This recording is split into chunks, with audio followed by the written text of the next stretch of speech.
அவன் மார்பு உறுதியானது. விதை உடனே மரமாவதில்லை. நீ விரும்பும் விஷயம் விரைவாக நடக்காமல் இருக்கலாம். தாமதம்தான் உன்னை தகுதி செய்யும் பயிற்சி. பொறுமை இல்லாதவன் தன் அதிர்ஷ்டத்தின் கதவை தானே மூடுகிறான். ஆதவன் நெஞ்சில் அமைதி புகுந்தது. அவன் ஆழமாக சுவாசித்தான். உழைப்பே உன் வரப்பிரசாதம். சோம்பேறி மலையேற முடியாது. என் வேல் உன்னை முன்னேற்றும். நீ ஒரு அடியை எடுத்து வைத்தால் மட்டுமே. ஆதவன் தனது தவறுகளை நினைத்து தன்னைத்தானே மன்னித்து நிற்கத் தொடங்கினான். தோல்வி உன்னை துரோகம் செய்யாது. தோல்வி உன்னை வெற்றிக்கு தயாரான ஆயுதமாக மாற்றுகிறது. அதை எதிர்த்து போராடு. அது உனக்கு வணங்கி ஆதவன் கண்களில் நம்பிக்கையின் ஒளி மீண்டும் பிரகாசிக்கும். அன்புள்ளவன் வலிமை உள்ளவன்.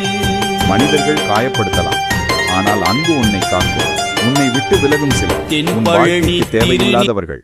ஆதவன் பழைய காயங்களை மறந்தான். தன் மனதை சுத்தப்படுத்தினான். நன்றி சொல்பவன்